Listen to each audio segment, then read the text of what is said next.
Hi, this is Tina Powell, host of In the Suite, where I sit down with top women leaders and some of the biggest names in the financial services and the wealth management industry. Together, we'll discover some of their best secrets and top strategies to grow a great business, build a strong brand, and lead teams in the 21st century. I hope you'll enjoy hearing their amazing personal stories of triumph, trepidation, and transformation in hopes of becoming better leaders ourselves. The time for you to lead is now, and you're in the suite.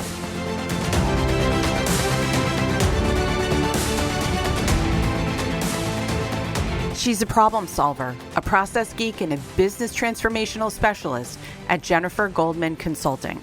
You might know her as Jen, but behind this business management and operations consultant coach, Jen Goldman is a powerhouse of technology transformation, operations agility, and tough love, all in the name of business transformation. Jen brings 30 years of experience transforming businesses to thrive for generations. Her proven transformation methods include IDEOS, business plan, prioritization, visualization, design thinking, and collaboration.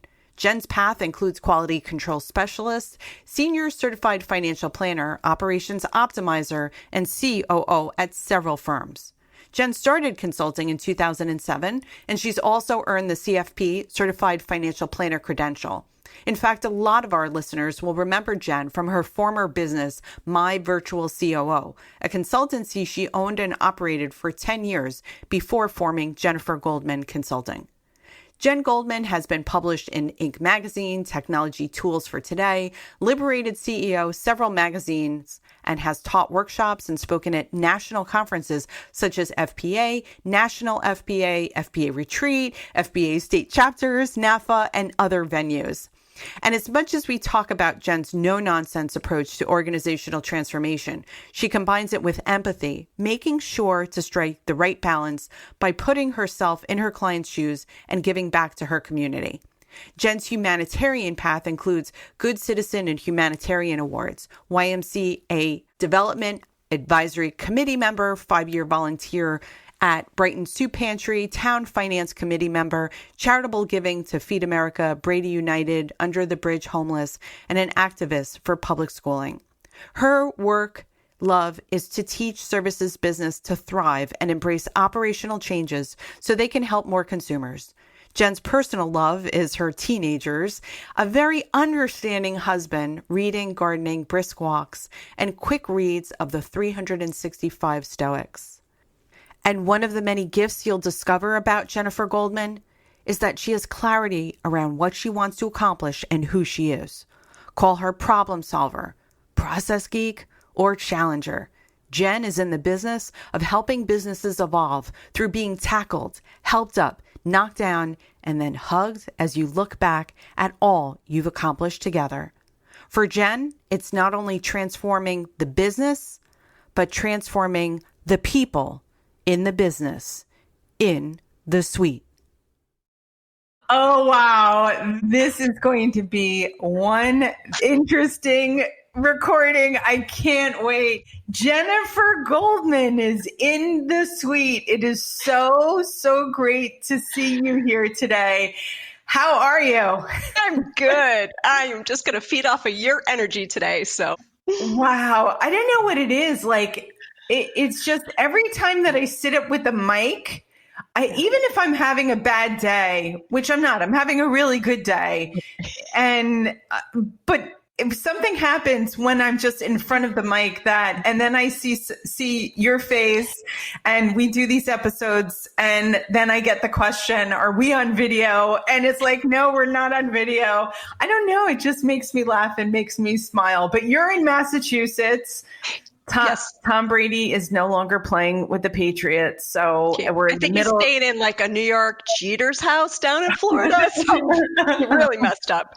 Yeah. We're in the middle of a pandemic. It's homeschooling. It's 30-something, I don't know, 38, 39 days until the presidential election. and you're a CEO, you're a mom, you're a leading industry consultant. It sounds like it's just another day in paradise, doesn't it? Woohoo! That's why I'm going to face plant tonight. Yes, it is. I was really glad that you and I connected. And the last time that we saw each other was at Disrupt Advice in New York City, and you were on a panel called Technology from an Advisor's Perspective. Nina O'Neill was also on that same panel. And I tweeted a picture of you ladies on stage, which I'm absolutely putting in the show notes. But I think that now the time is exactly right to bring you in the suite, to talk about technology, to talk about consulting, a little bit more of your life experience, which I found extremely valuable, your podcast with Michael Kitces. So I have to imagine that, right now with the pandemic, with COVID, you're in technology, advisors calling and saying, Jen, help us. So let's start there. What have you noticed since COVID? Awareness. I guess I would say, just coming from tech, I find that owners are more aware that there's more issues at hand than tech, right? Like this just opens up the floodgates, and it's not something that we didn't know was going on, especially people that are more aware, you and I and others. But now it's not coming to say, I got to solve this one issue or that's two. It's, oh my God, I've got 7 major areas of my business I got to tackle. That's what I'm seeing. And that's an honesty that, quite frankly, I've been waiting for, because you can work with that, right? You can always work with the honest truth. You can't work with those that are living in the clouds. What I love is that there was a significant ramp up period, is that everyone that was on the fence, and I saw this on the marketing side as well, Jen. And if you were in between a decision in that messy, what I call that messy middle period, and you're like, I'm not really sure. And then as soon as COVID hit, you were either all in or you were all out. Yeah.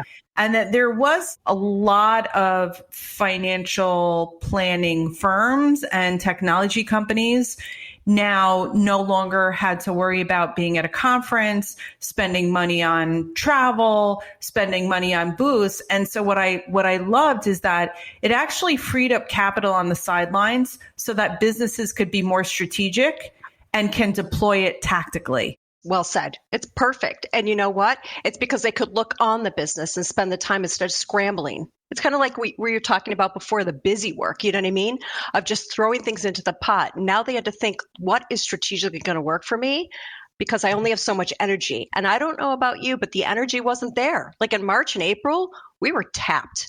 I don't know anybody that said that they felt energized. So you were being more essential about what you were going to do and decided, I'm just shedding all the rest of the stuff that I think I was going to do. It's not worth it. So yeah, it leads for a better focus.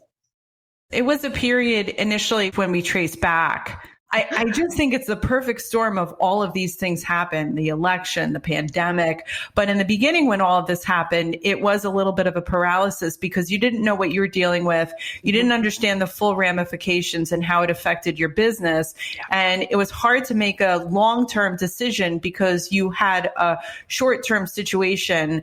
I don't think any of us really estimated that even now, and we're talking, it's almost October, we still don't have the vaccine. The conferences are still not in person, right? Everything for certainly until the end of the year. And I would even say first quarter. I don't know any financial conference that has come out and said, yes, January, February, we're back. Yeah. Why would you? I mean, I talked to my friends in hotel business. They're saying, even for 2021, that the event planning is sparse. It's just sparse. And, and listen, the larger companies have chosen to keep people working remotely till June. We've heard major executives in our own industry saying, I'm thinking about how I'm going to set up office space or downsize. I mean, we're in for the longer game than we thought. But I think now we're in the long game. Like we know this, right? So now we can work with that. Yeah. Can I ask you what you've been seeing on the sidelines as far as this decision, this ultimate decision to go back to work. Do you think, based on your experiences with your clients right now, that when things start to, when we do have the vaccine and when, for lack of a better word, things start returning back to normal, do you think that it's going to go back to how things were technology wise? No, I think we've jumped forward. I really do. I think there'll be options of going back into work. I think certain people with tenure will have that choice to work remotely. I think there's certainly absolutely, I'm going to call it permanent acceptance that you can be productive and work remotely.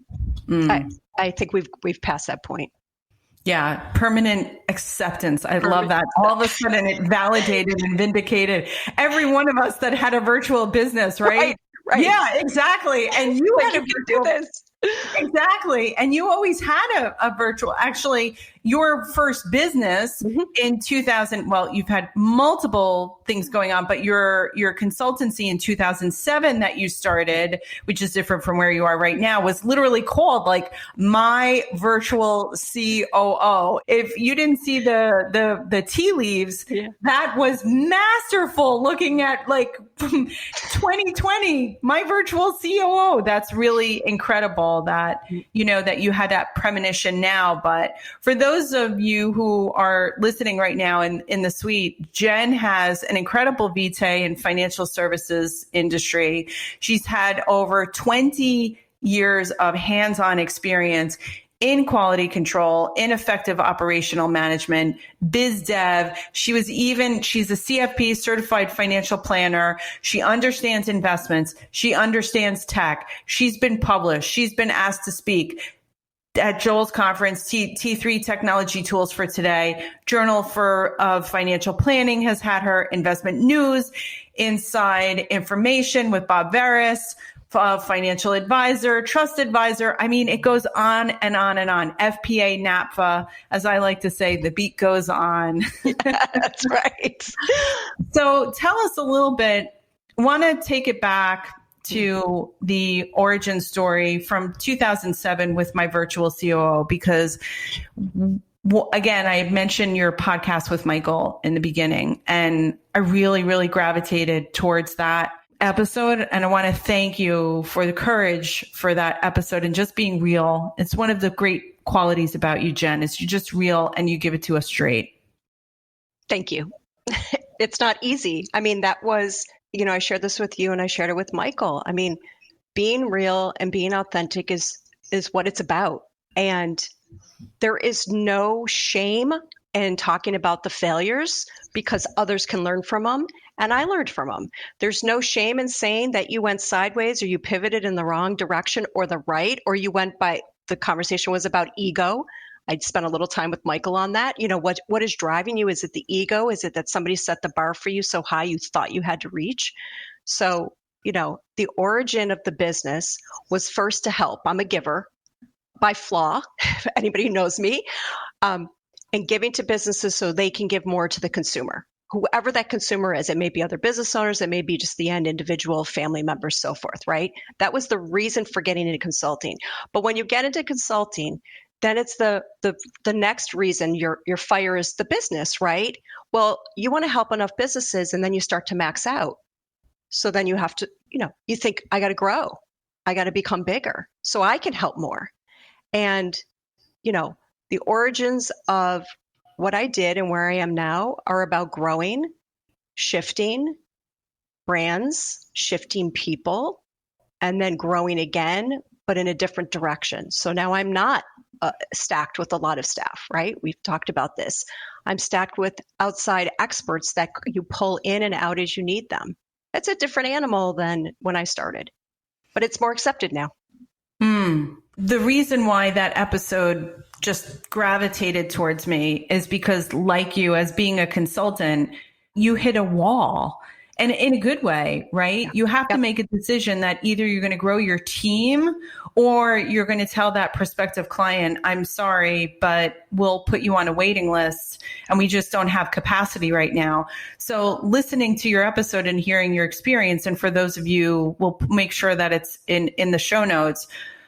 And if I could summarize what was the big takeaway for me is that Jen had a very successful consultancy. Again, everybody knew her, and she grew her team at the height. What were you, 8 or 9 people? Yep. Okay, right.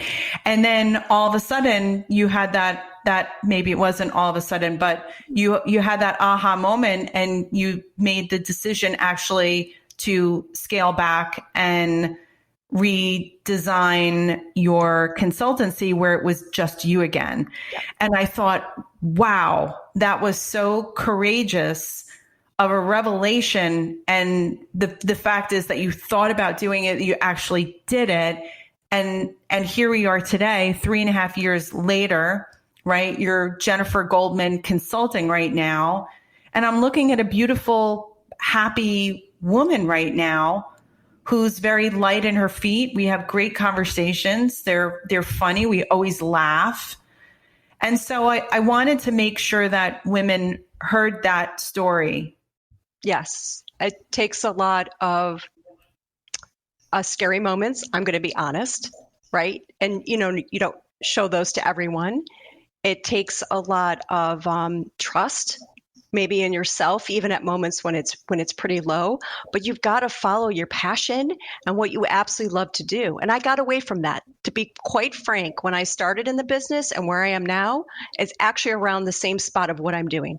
Isn't that ironic? Like you evolve and you shift and you listen to others. Maybe you don't listen to yourself, but I think as women, we've just got to, and I'm not saying men don't have to do this too. I think men are better at this than women, and trust your gut and go with it. Yeah. And it really does lead to so much more satisfaction. You're right. I'm like almost giddy talking to you and smiling as you're explaining it, because it's interesting to hear your viewpoint, but it's been an awesome ride.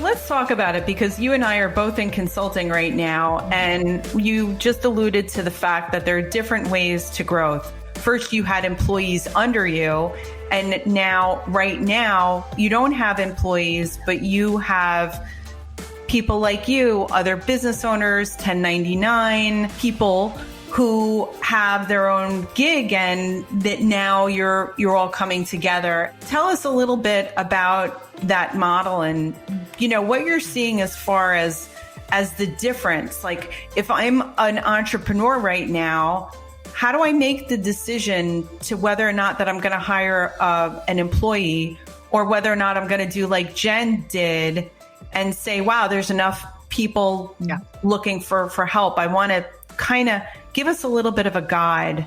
Yeah. Well, maybe it's not that I planned it, but it's a sense of quality control. It goes back to my first kind of full-time job.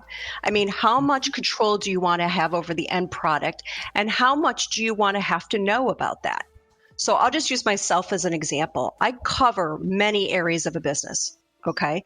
But do I get hyper deep into what you do? Absolutely not. Do I get hyper deep into culture? No. Like, I touch on how to run a business and operations. So at some point, the epiphany of there are better experts than me is when you feel that and you get there. I think that's the tipping point of saying, you know what? I don't need employees. I can use contractors and providers, and I can collaborate with them behind the scenes. So we're kind of lock and step, and we can ebb and flow together. And I think that's the tipping point of not having employees. When you have employees, it's something that you have that's scalable, right? It's processes that they can follow over and over again, and you don't really want to expand too far outside of that. The other thing I will say, the tipping point for me too was my own learning curve. When I looked at my pie chart of time during the day and every day, how much time did I have to spend on sales and marketing? How much time did I spend on staff management and culture, right? All those pieces. Obviously, what happens as you grow a business is you get away from working with the end consumer. So you feel out of touch. And so that was a part of my tipping point. When I started to feel out of touch, I also felt my own learning curve was just lagging. And so I thought, well, how do I get the learning curve back? Is it saying no to people and saying you're going to go on a waiting list, right? Yeah. Or Is it changing your theme of saying, you know what, I'm going to head in another direction. So I'm going to take 6 months and I'm just going to focus on that and let the business go as it does. And honestly, that's what I did. I had the business going for about 2 years while I went back into self-learning mode and retrospection. And then I started to shed everyone and move to the contractor model. Yeah, and you could even do a combination of the two, right? Because that's what I'm doing right now is that a little bit of the contracting model and then a little bit of the employees as well, right? Yes. And what I'm trying to do is make growth intentional. Instead of being a slave to growth, is being a leader of growth. Yes. And not like growth's sake is not the way, right? It's intentional growth is working with the type of the type of client that you want, doing work that resonates and making sure that your output is the absolute best that you can deliver. Yes. Yeah. And I think it's having clarity about what you want to accomplish. So I might say, if you looked at me in my 30s, I was spinning like crazy, right? And maybe the accomplishment was money, maybe it was a big firm, a lot, but the more you have that vision of the future, so much easier is it to operate and manage right today and make those decisions of how many contractors versus how many employees at what levels, what roles. But again, you have to spend a little time working on that vision. It just doesn't come in the shower, you know what I mean? Or when you're out taking a walk. I mean, parts of it come, but not the whole picture. Yeah. And when it comes though, you have to pay attention to it. We had a discussion with, we brought Suzanne Syracuse in the suite and unbeknownst to me that she had a ping, right? It's like, that isn't right. What, and it keeps on showing up. Yes. And so I love that. I love this repetitive theme. I think the industry is very exciting right now that there are more and more female consultants. And then I think that we're all trying to do work that we want to do with whom we want to do it for and make an impact. And what I love is that you and I get the opportunity to speak frequently and spontaneously. And I feel like you and I are in this little mini book club. Like I can ask you any question. And it's so great to have that internal board of directors, somebody that you can just bounce an idea off of. And Jen, you are absolutely that person for me. And one of the things that we're talking about is a great book called The Challenger Sale. Taking control, a key theme here, ladies and gentlemen. Taking control of the customer conversation. I didn't know if it was, I think it was definitely that control because I like the control. You like the control. And the funny thing is that this was a book that came out 10 years ago, but I'll tell you why that, I started to gravitate towards it. And that's because a mentor of mine, he happens to be Mel. He works at a unbelievable company, global leader in AI and cognitive tech systems. And he is the nicest. He's one of the nicest, but give it to you straight kind of people. And the book is based on, they did a sales study of over 6,000 reps. And they figured out why during periods of the Great Recession, why did some salespeople do better than others? And we've had fun discovering those the results of that. What have you found? What have you liked about the book? Well, you picked out one. I got stuck. I love that you had me. I love that you suggested that book. First of all, I have to thank you. It was perfect. It was like the universe delivered what I needed, and I don't always get it through podcast. I got through that whole book. There was one thing that I picked up on and fixated on was this thing scamper. And maybe it was a mantra in the book and I can explain it, but maybe it was because I was craving it, or maybe it was my way of what I call self-loving myself. Like I was doing a double pat on my back. It's putting my arms around myself and telling myself, I really am doing well. I've always said to people, I'm the worst salesperson. The worst.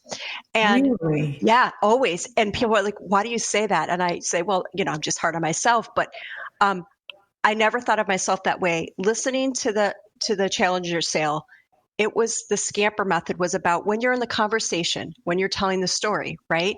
Flex with it. Like sometimes substitute, some of the offerings you're making because they're not hitting the mark. Sometimes combine what you're offering. So ironically, and it goes through, SC, AMP, there's something for everything. And I was thinking, here I am, the control freak. I say I'm not good in sales, but yet I'm doing the scamper method, which is what a challenger salesperson does, who's by far the most successful salesperson. So anyway, thank you for letting me, tell myself I'm okay. Oh, I love that. What did you take away? Because I got stuck on that one. Yeah, I mean, it was the same thing. It was understanding what persona I was in the sales process, because I too shied away from the sales process. But here you and I are both in consulting and making our own sales, right? So that too is kind of the juxtaposition of that is almost comical as well. I knew that when my mentor mentioned it and we were having a discussion with another person, I knew that it was something that I had to pay attention to. And what I love is that there is the audio version. And I do want to mention the authors' names, Matthew Dixon and Brent Adam, who both read actually during that. And so I'm been a lover of audiobooks since they were on CDs and cassettes. Yes, cassettes. And here's what I love. They divided the universe into 5 different groups of people. So there was the hard worker person, the relationship builder, lone wolf, problem solver, and then you guessed it, the challenger. And I knew exactly, even before reading a description, I know, oh yeah, I'm the relationship person. And so it's good for me because I need to embrace more of the challenger method, but I was doing the challenger method. Here's what I discovered and what I loved about the book and an answer to your question. What I loved is that even though I was a relationship builder, when I was in a sales discussion, I all of a sudden became I was challenger-like. Yep. And so they describe the challenger as the ability to do 3 things: teach, tailor, and take control. So I have had really difficult conversation with prospective clients saying, well, this isn't done, or we would do it like that, where you're the lonely voice in the room. And so I said, wow, that was the right thing to do.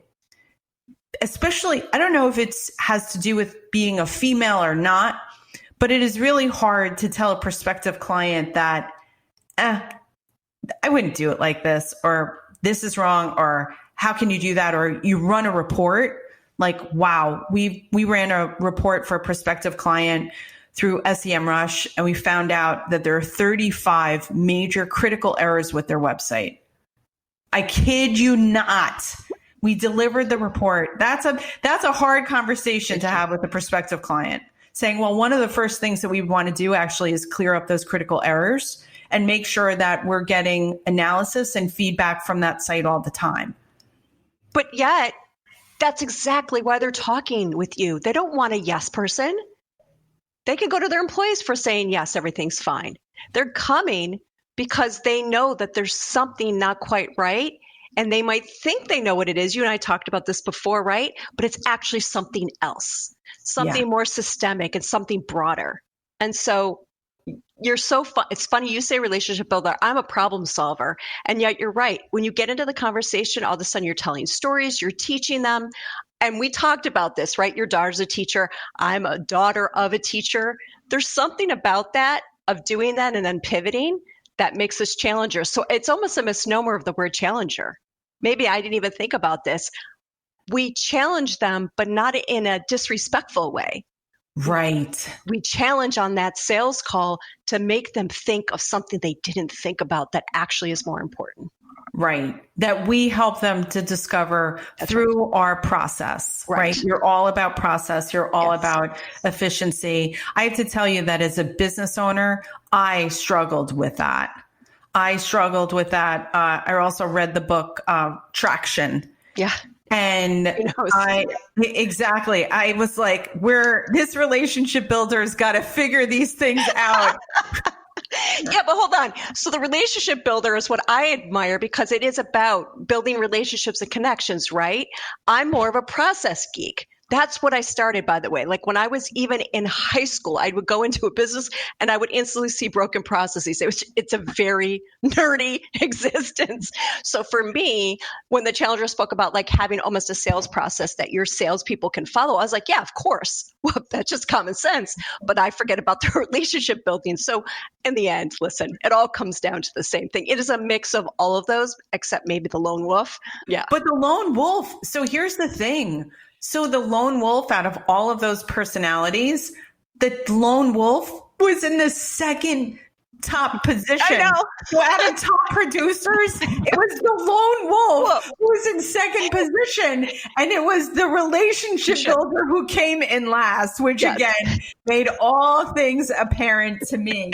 But the relationship builder in me looks to the problem solver in you and says that I know that I need something different here. Even when it came down to this podcast, I hired a problem solver to help me do it. I said to myself, there's no way. So I took myself to New York City, to General Assembly, sat down, of course, had something to eat. Relationship builds with the people there, right? And then said, okay, where's that problem solver at? Yep.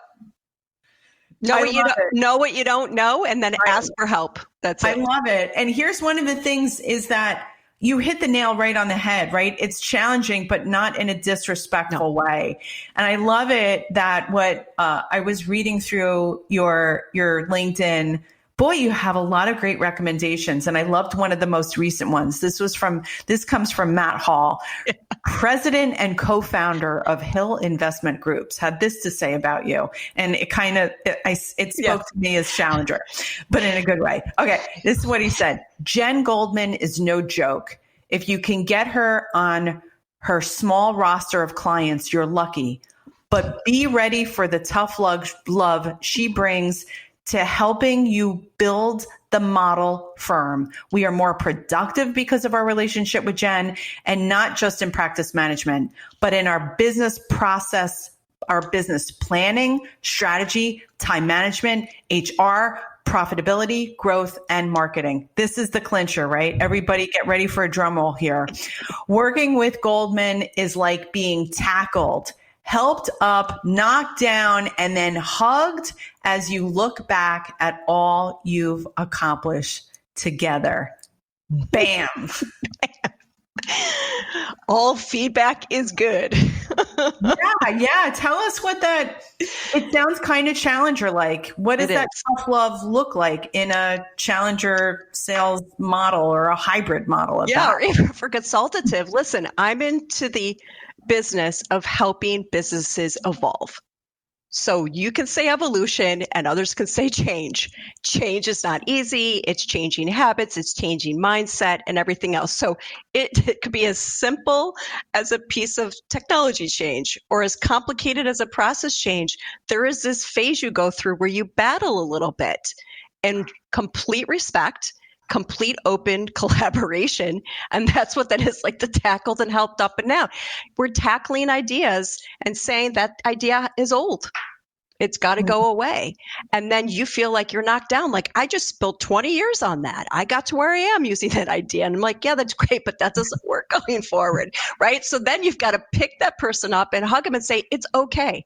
You're going to get through this. We're going to do it together.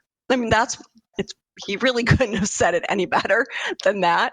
But that's what this is about, is transforming. And it's not only transforming the business, it's transforming the people within the business. Right. Yeah. That's where you make the major shift. But let's face it, not everyone is willing to go through a transformation. That's right. So, Jen Goldman. I know.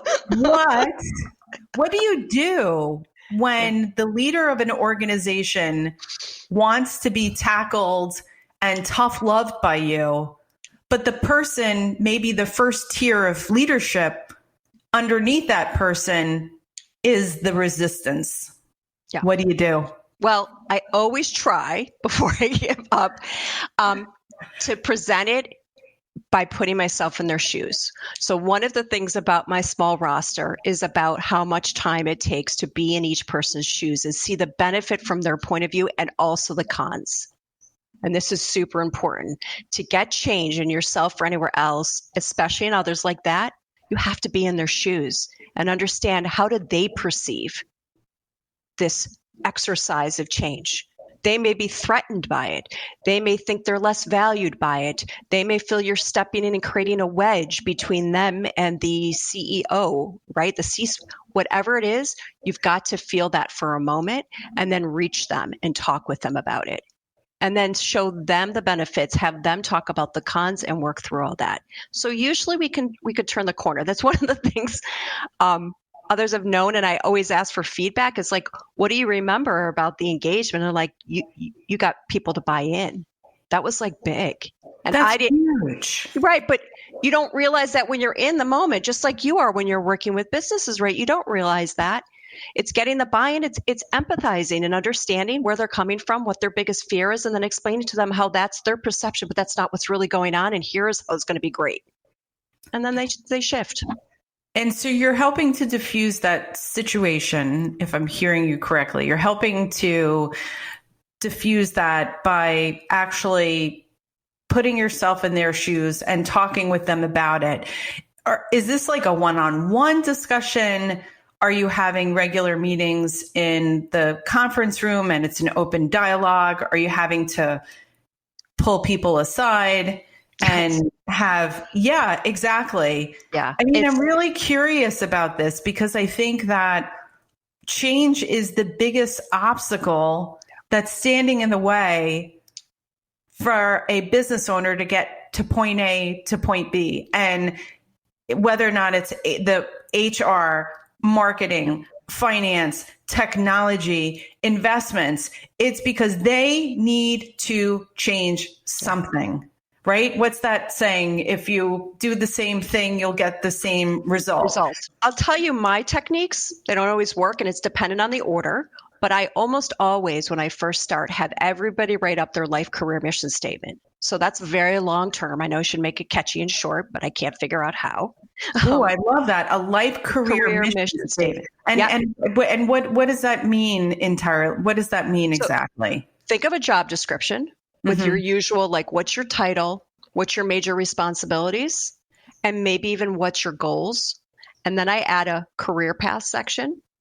I add what's your personal goals, because it's a lie when you say that employees and owners don't intersect their personal with their professional goals. They are intersected. And roles. People forget about this. How many hats do you wear at work? Because in a C-suite, you're wearing multiple hats, right? And employees are wearing multiple hats. So by doing it's literally one page. So it's not long, but it's acknowledging your career path goals, your personal and professional goals that you want to hit. It's acknowledging how many hats you wear at work. That alone is pretty crazy. And when you do it with owners that are older, they've never thought beyond today. They've never thought about, like I talk about with the older owners, about, is it a Meritas seat? Is it an office you can come and go as you please? Is it kissing the babies, but not doing the work? Okay. That's, what does that look like? That is how I start. And then from there, it becomes one-on-one conversations if we see hiccups. And in between that, when we work through a process, let's say it's a client experience process, right? And we realize that certain people's roles and responsibilities around the client experience are going to change. I talk about it as a small group and point out the positives for each person and how they're going to have more time to do what they've always wanted to do, more time to learn, more time to have more meaningful conversations with the clients, less time spent on admin work, less time on paperwork, whatever. And if they still don't get it, then I take it one-on-one.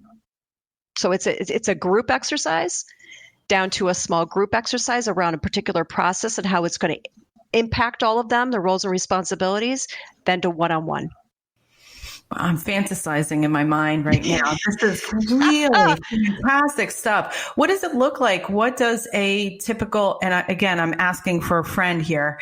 What does a typical engagement look like? Like how, seriously, what's the least amount of time that you would work with somebody? What's a a longer engagement look like? Yeah. Is it small organizations, large organizations? I mean, what does it mean for you? Yeah, so I've flexed because I want to help a lot. So it ranges from a small engagement, which is just a call a month, and I'll give you like an exercise to do with your team or yourself. And that's, think of it like coaching, right? Yeah. And we're all the way up to a call every week, sometimes with the team members, sometimes one-on-one, but there's at least 4 to 6 calls a month. And so it's just how much you want me to be a part of your team versus just coaching. And, I put my costs on my website. Everything's there because I have nothing to hide. It's all there. I love it. It's very inspiring to me, and we're working on our website, and I really love what you did and what you've modeled, and it's certainly a model for me. So thank you again for being very transparent and very open with it. Now, when you're doing the actual work for your clients, are you yourself doing the execution? Yeah, it's a great question. So in my past businesses, absolutely was the team that did all the work. We did the work, but we let them watch us do the work. So I'll give you an example. We build out a new process. I always do everything on Zoom. I'm always video sharing, recording calls, creating short videos. So I am visually showing because people are visual learners. Now I do a lot less doing and a lot more showing. So instead of building the whole thing out and then getting off the call and spending 5 more hours on it, I'll actually get them started, talk to them about how to think about things. I'll give them the framework, maybe a template, and then I'll let them work on it. My business model, as I joke, is the worst. It's not long term. It's the idea to teach them to fish, right? And I want to teach the upcoming business leaders just as much as I want to teach the executives. So yeah, it's a lot less doing. And now when they need the help, let's say it's a very small business, because my businesses range from a couple people on the team to, 40, 50 people. When they don't have the help, that's when I use outside providers. And I bring them in on a contract basis, or I tell them to hire them and I'll manage them through that project. There's always something for everything being done.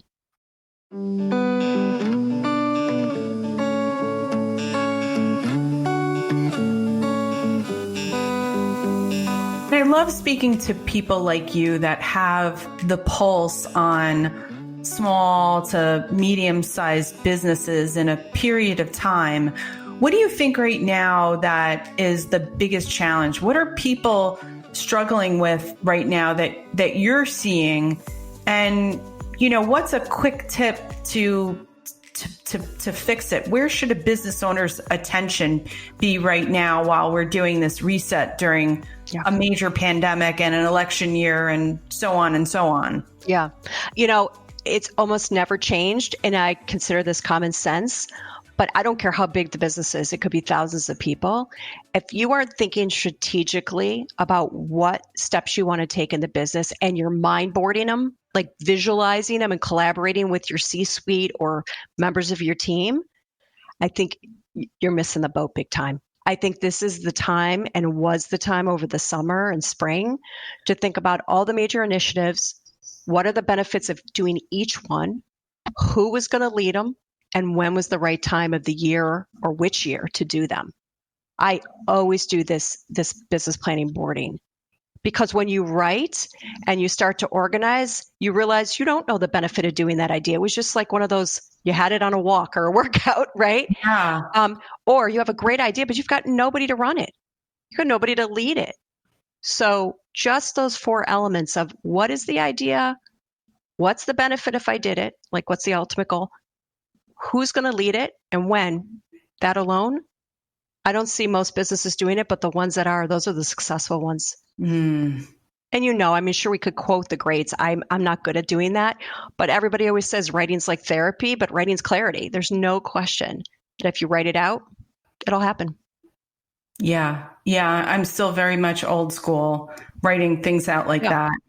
I have a short attention span. As I get older, it gets worse. Or maybe it's just the element of electronics, but it's the mix of doing business planning and then doing something. So you feel like you make progress, because I think so many of us think that planning is not productive. It's not revenue generating. Well, what it is, it actually is.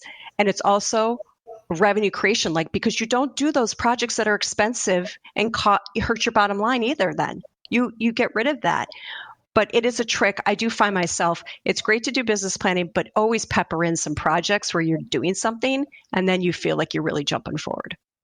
Well, certainly your passion has always been to help business leaders be more successful.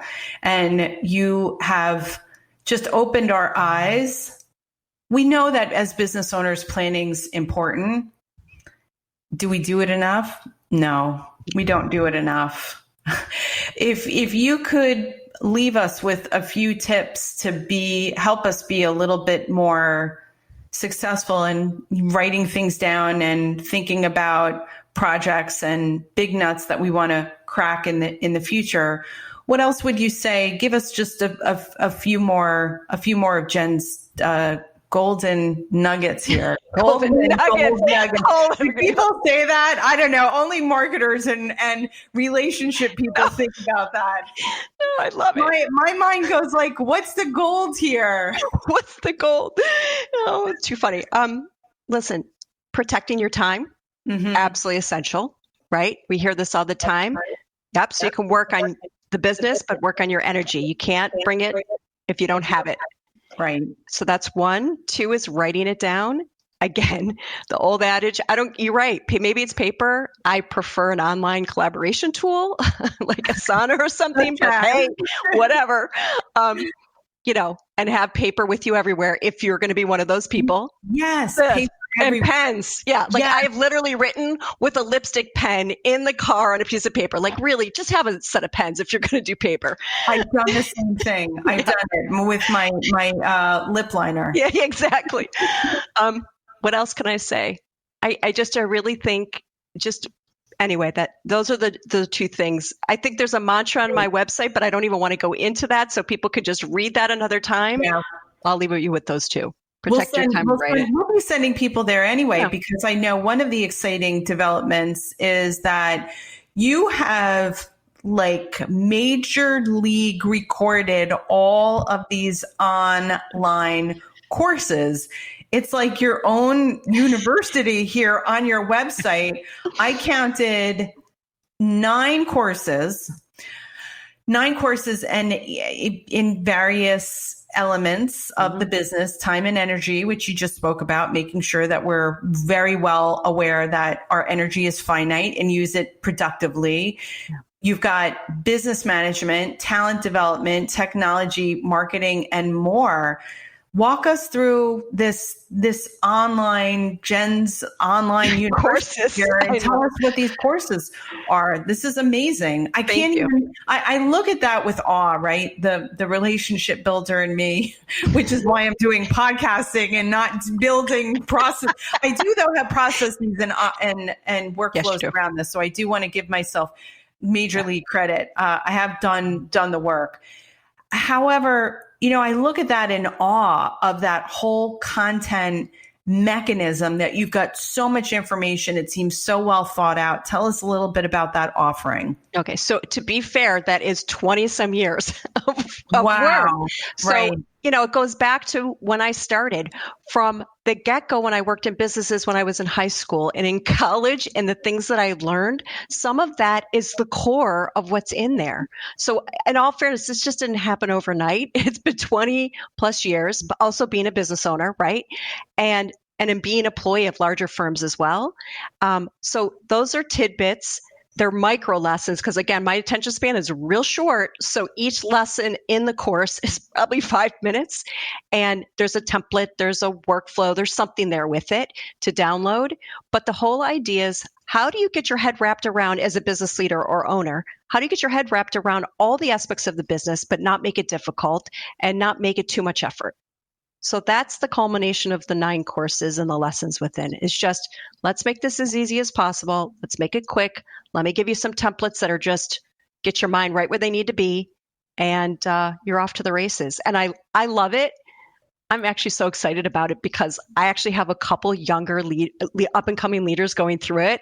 And I just think it's great to teach the next generation in a way that they can learn, right? Yeah. So I have to thank a few coaches that really pushed me on this, because I have been thinking about it for many years, but I finally got a very big nudge by Joe Lucas, who really pushed me, Julie Littlechild, who pushed me. There's a couple people out there, Kristen Luke, they're all like, you got to do it. So that's great. so inspiring. Yeah. What was the process like to create that? Even though that, again, you've had this knowledge for over 20 years, where did you start?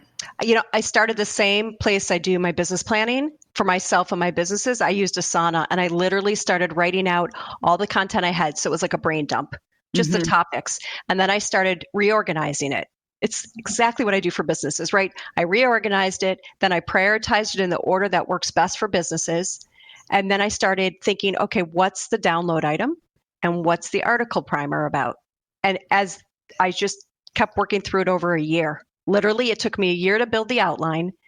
And then, fairness, I hired a ghostwriter to help me, because I get a little stuck on the writing. And we started writing the articles. I pulled together all the downloads and everything in there. I hired somebody to pull the structure of the Learning Center together. They gave me the structure and I filled it in. So it took me 2 years total. That's really cool. Yeah. That's so inspirational. I'm relying more and more on spreadsheets and project management systems.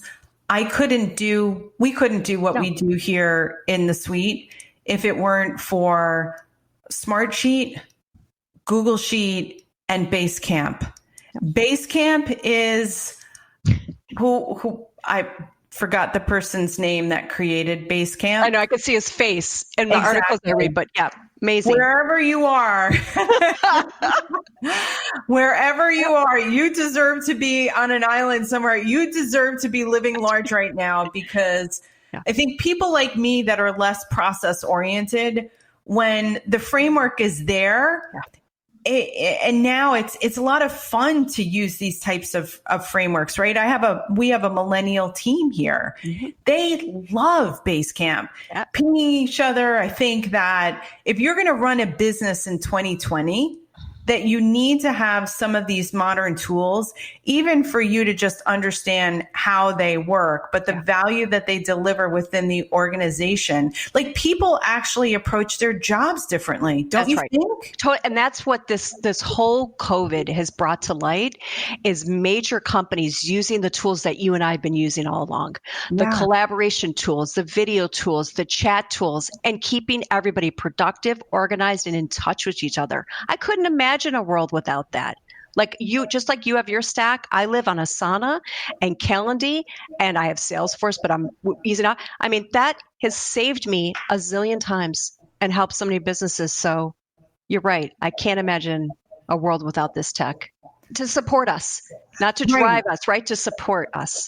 Right. Yeah. To support us, to support our businesses, and to enable that time efficiency, like you were just talking about it. But if you're listening here in the suite today and you're like, I heard of Asana and it's and Basecamp, and you think that these tools are complex, believe me, there are definitely advanced versions or advanced things to do within the platform. But here's the thing, is that not only has technology come to a certain level here, but the knowledge base and the things that the teaching around that technology, that is at a whole nother level, which is so exciting. Yeah. So you can literally teach yourself how to sign up for the software, teach yourself how to use it through a variety of their own knowledge base that you can tap into, even reading articles, watching YouTube videos. It's so exciting. If you are not listening to this podcast right now, Jen and I want to encourage you to do something different in your business as a result of listening to this podcast right now. It is the small micro moves that have the major effects, right? Listening to that voice and saying, I'm going to do these classes. I'm going to create this online university. For me, it was like, I always wanted to do a podcast, and I actually did it. And it starts, and you move forward, and you find the people in your life. And, Julie Littlechild, we had her in the podcast too. They're great, great women you can call up, you can ask questions. They'd be more than happy to help you. It's such an exciting time right now. Even though it is COVID, it is an exciting time to hit the reset button. Yeah. It's a discovery. It's absolute discovery. So what is the best way for people to get in touch with you, follow your work? Listen, if you just Google Jennifer Goldman Consulting, I haven't made it any easier than that. You can find me, you can book a call, you can go on my LinkedIn and connect with me and gab it up. I'm a giver, so just go for it. That would be the easiest. What are you seeing in terms of the, certainly the velocity seems like it's really picking up for virtual events? Yeah, absolutely. Listen, I was just on today, actually, a whole virtual event all day for, it's called Dream Liver. It's to dream outside the box and to expand. I was on with people from all over the world. Ooh. It was today and it's tomorrow again. And I was like, it's so amazing how inspired. I just got lucky. I get inspired by these great things. So there's so much coming out. It's almost going to get difficult probably to pick because you can't be on these all the time.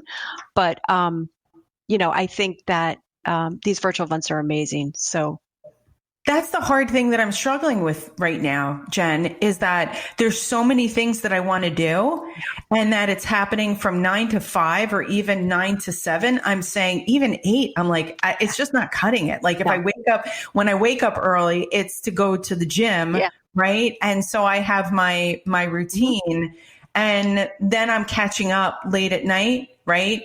Or I'm catching up on the weekends on the things that I've missed. It's very hard to do things as they're happening in the moment. But there's so many, the offering is so wonderful right now. Yeah, I think it's the trick of saying no. I'm going to have to go back and read Essentialism again. I got to give Greg credit again, right? Because I'm like wanting to say yes to everything. And at some point I do have to work in the business and not just on or on me. So yeah, it is the happy medium of spacing everything out. It's like a treat. It's a reward. I get to do this. And then for the next 3 months, I'm going to kind of try to apply some things and some changes to my mindset and what I'm learning and share them. And then I'll go back and do something else, So here's is it Greg McKeown, Essentialism, right? He was just on Jay Shetty's podcast, Jay Shetty, right, On Purpose. And Greg has this like really nice British accent. And I loved listening to his perspective all over again. The 3 E's, which I wish that one of them is execution. That's the one that I hit on. I'm like, oh, execution. That's right. But it was great to hear it from his point of view, like what essentialism looks like right now in a COVID-19 world. He also is a father of a few kids, and he walked Jay through like an exercise that was so poignant. And it wasn't only him teaching about essentialism, but literally going through the example of what Jen Goldman would do, a problem solver would do, is go through the process of going from point A to point B to point C to point D. And I found it so great because I think the time right now is to do these big needle movers in your business, which is why we're going to make sure that there's links to your courses and your website so that people can get in touch with you and get your help to be the problem solver to do all these things. Yeah. So now the last question that we have for women in the suite, and we've heard all kinds of answers here, is that there is a time when we need to bring on that challenger mode in the suite, right? We got to own it. We're like, yes, we're making this sale. And so some people have something they say, they might have a ritual, something they wear, something they carry. What is it like for Jen Goldman? It's a key thing. Okay. So two things. One is a mantra that's completely geeked out. I'll explain it. And the second is I do use a rubbing stone, which I'm holding up, but you guys can't see. So the rubbing stone is to breathe. It happens to be rose quartz because I've told that's for my heart, which I want to keep beating at a regular rate. So I do have those all over the house and in my car and in my purse. And then the mantra that I came up with a long time ago is adios. And this is on my site. When I think about something that I'm doing, I always think, how can I integrate, delegate, eliminate, outsource it, or staff it differently. My brain thinks this way, and it's very geeky, but it's my mantra. I go through it so often on every idea that I don't even realize I'm doing it anymore. You don't even, can you repeat that one more time? Yeah. IDEOS, IDEOS, integrate, delegate, eliminate, outsource, staff. Wow. IDEOS. I love it. It's so geeky, but it works.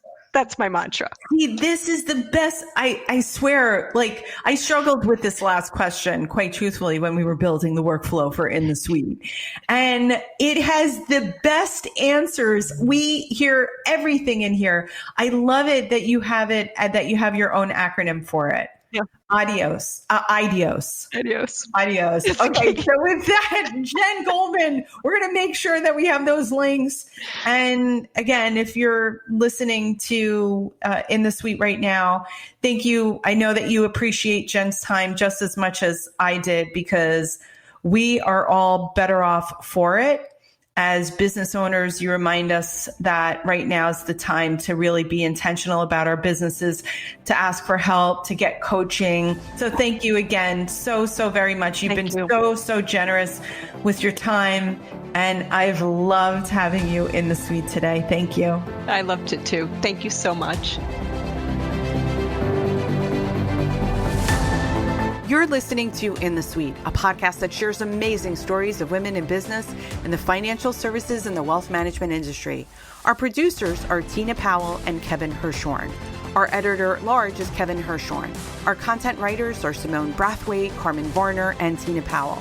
Our research and technical assistants are Nutika Upriti and Rachel Powell.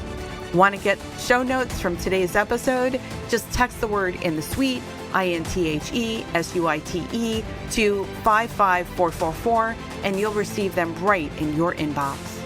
In the Suite podcast is sponsored by C-Suite Social Media, a digital marketing and social media agency for C-Suite brands and leaders in finance and technology. You can visit csuitesocialmedia.com to learn more. And thank you so much for listening and subscribing to In the Suite podcast. We are so grateful for you. We've got listeners in 338 cities and 21 countries at this very moment, and it's growing. We're so appreciative. Please let us know how you enjoyed this episode with Jennifer Goldman, and share your thoughts on LinkedIn and Twitter, #InTheSuite. I would love it, and it would mean so much if you left us a 5-star review on Apple, Google, or Spotify, wherever you listen to this amazing episode. You can connect with Jennifer Goldman on LinkedIn and follow her on Twitter at Jen Goldman, JGC. And always, if you would like to share the name of a rock star woman in financial services we should interview in 2021, please send it to me at Tina@C-Suite Social Media.